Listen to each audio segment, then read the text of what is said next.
You saw the title, so let's confirm. Yes, we're covering the biggest Family Guy plot holes, and some of them are outrageous. From a pregnancy that lasted longer than most sitcoms, to a baby that just disappeared from the family tree, to Brian rejecting God even after literally meeting Jesus face to face. These contradictions are a wild ride, and it only gets weirder the deeper we go. By the time we hit the characters' ages, you'll be wondering how the Griffins exist at all as a functioning family. The mystery of missing and eternal babies. So here's a fun question. What's weirder in Family Guy? Watching a pregnancy go on for the length of a presidential era, or seeing a baby vanish overnight like the writers forgot they existed? Both of these actually happen, and both stretch the limits of even cartoon logic. One becomes a running joke that overstays its welcome, and the other gets erased so completely you'd think the animators lost the design file. Let's start with Bonnie Swanson. From her very first appearance, she's rocking a massive baby bump, and then she just stays that way, season after season, while marriages fall apart, characters die and come back, and the Griffins cycle through whatever new shock gag the writers come up with. Bonnie is frozen in time as the eternally pregnant neighbor. It's so obvious the show calls itself out. At one point, Peter straight up says, "Bonnie, you've been pregnant for like 6 years. All right, either have the baby or don't." Okay, first of all, Bonnie, you've been pregnant for like 6 years, all right? Either have the baby or don't. And honestly, he's not wrong. She's visibly pregnant across 116 episodes. That's longer than The Office even ran. By the time she finally gives birth to Susie, you don't feel joy, you feel relief. Now compare that to Lois's sister, Carol. She gives birth in one episode and then poof, kid's gone. Literally erased, like the show decided it regretted giving her depth. Later, Carol shows up in multiple storylines, her love life piling up with so many divorces it would make even Quagmire blush. I mean, look at your track record. 9 divorces. Do you really enjoy being Carol, Pewter, Schmidt, Johnson, Carrington, Stone, O'Craggedy, Conseco, Steinholtz, Washington, Proudfoot, Fong?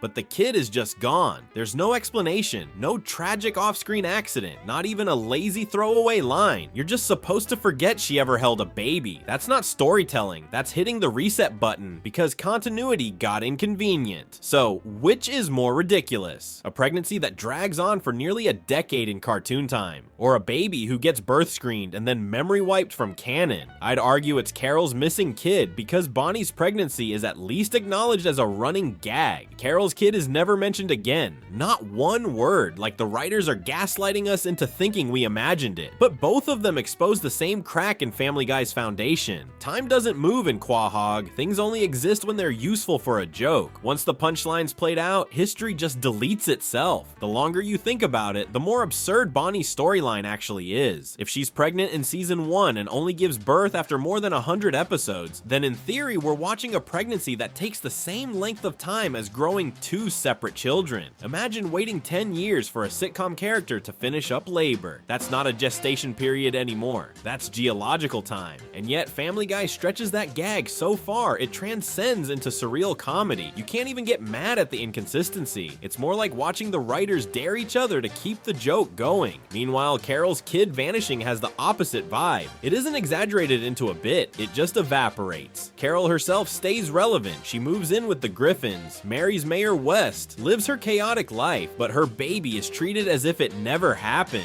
One daughter appears in a single frame of continuity, and then gone. If you only came into the show after season 3, you'd have no idea she even has a child. The sheer bluntness of it is almost impressive. It's like opening a book, reading a chapter about someone's newborn, flipping the page, and suddenly everyone acts like that chapter never existed. And here's the kicker. Neither Bonnie's absurd delay nor Carol's disappearing kid ever gets a real answer. No clever retcon, no satirical explanation. It's just brushed off, left hanging forever, which of course is the point. Family Guy doesn't treat time or family history as rules. They're toys, picked up and dropped depending on what gets the laugh. And if that unsettles you, well, we haven't even touched the moments where the show breaks biology itself. That's when things get darker and way more uncomfortable. When science checks out, until it doesn't imagine a cartoon baby getting herpes from a dog's blood pact. Sounds like some dark internet joke, right?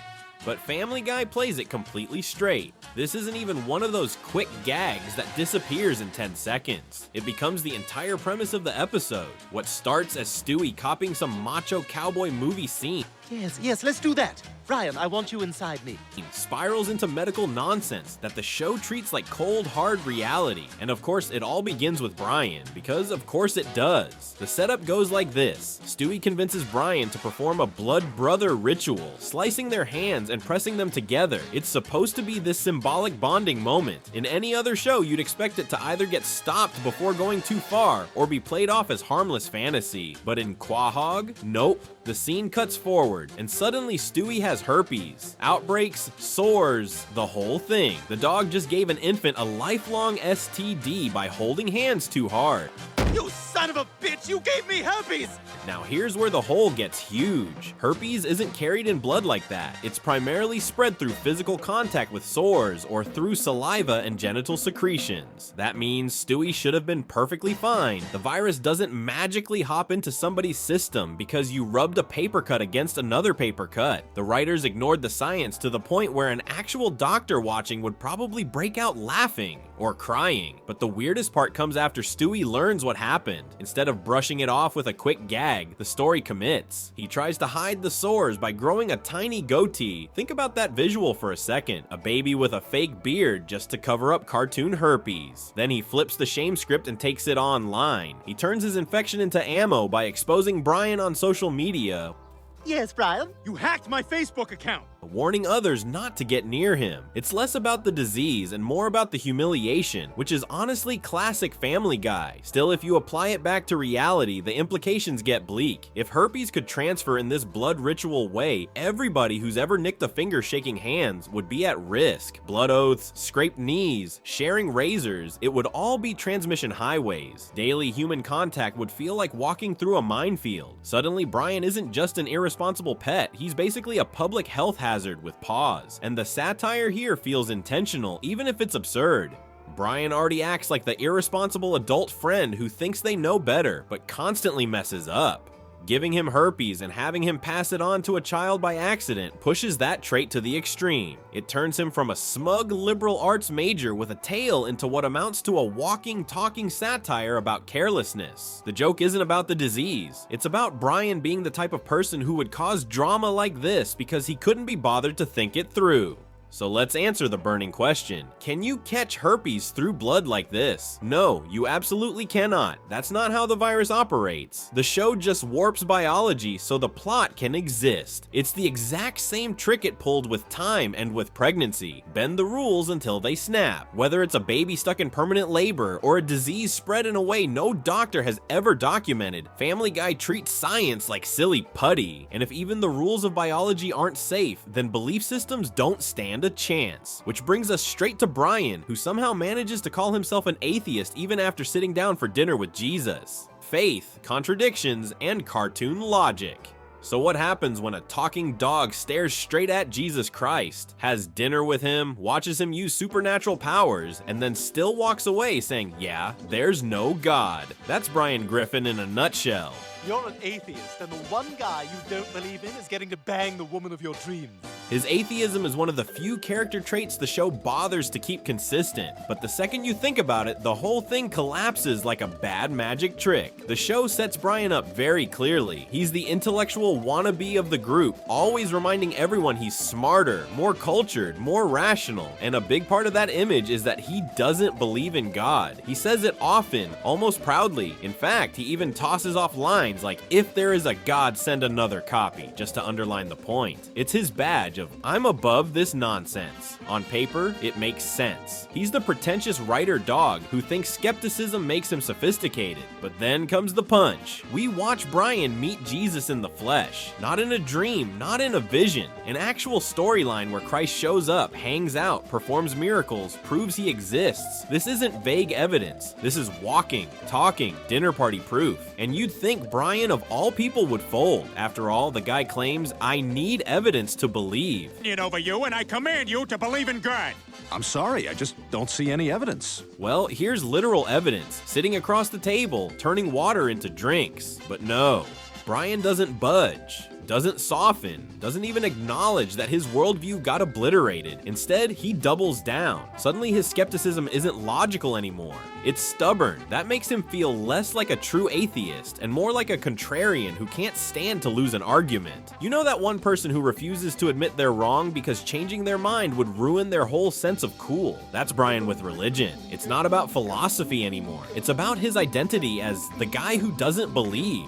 Even when the universe basically says, Brian, here's the answer you're looking for, he pretends he didn't hear it. It's like someone watching a magician pull a rabbit out of a hat, then insisting that rabbit doesn't exist. The contradictions don't stop there. In another episode, when the world looks like it's ending, Brian suddenly prays. He abandons the atheist persona and pleads with a higher power like he's been religious all along. You were praying! Come on, no, I wasn't. Yes, you were. You were praying, I saw. That undercuts the earlier commitment to disbelief and makes it obvious his faith, or lack thereof, is whatever the joke requires. If it's funnier for him to mock religion, he's the diehard skeptic. If it's punchier for him to panic and pray, he's suddenly devout. And that's the larger problem. His atheist label has less weight when every major contradiction gets skipped past without explanation.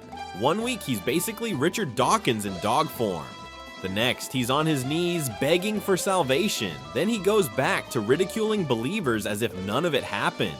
You can't reconcile those extremes unless you admit that continuity in Family Guy isn't a real system. It's a grab bag. Characters reset every week, and the logic of their beliefs gets bent into whatever shape will set up the gag. To sum up, you cannot square Brian's atheism with his face-to-face encounter with Jesus. The only way it works is by assuming that rules don't matter, and evidence never counts. Which is pretty much the thesis of Family Guy itself. The show lives in permanent contradiction. Whatever made sense before gets erased if a funnier idea comes along. And if we can't trust Brian's belief system to hold up from episode to episode, then it's safe to assume every other part of the timeline is toast too. That includes the ages, families, and entire backstories of the characters, which barely survive a joke before mutating into something different the next week, when age and family trees collapse.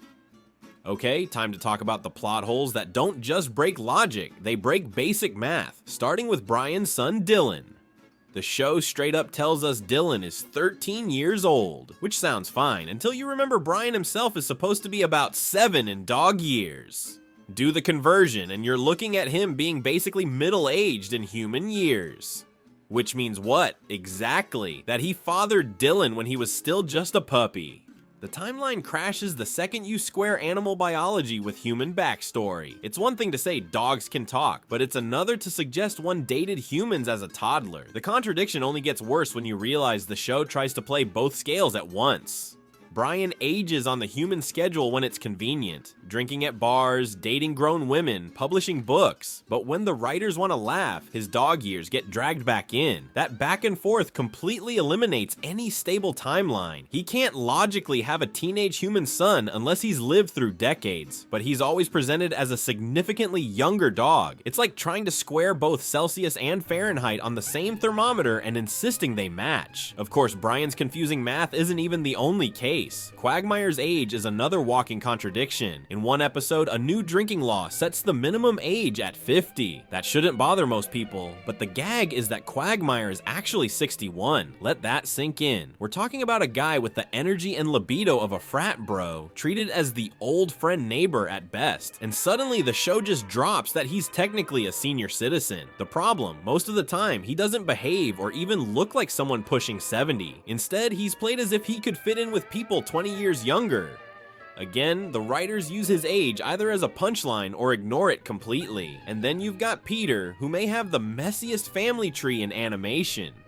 First, we meet his dad, Francis, the stereotypical angry Irish Catholic. Except later, surprise, Peter's actual biological father isn't Francis at all, but some guy in Ireland named Mickey. Overnight, Peter's entire backstory is rewritten. Suddenly his ethnic jokes, his mannerisms, his childhood memories all become suspect, and the show doesn't stop there. Episodes add new siblings, like his sister Karen, shaping and reshaping who Peter grew up with. It's not a family tree, it's a family slot machine.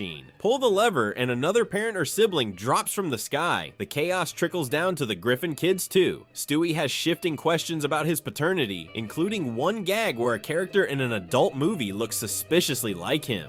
Oh, look at that. See, now I'm really starting to get suspicious. Somebody order a pizza?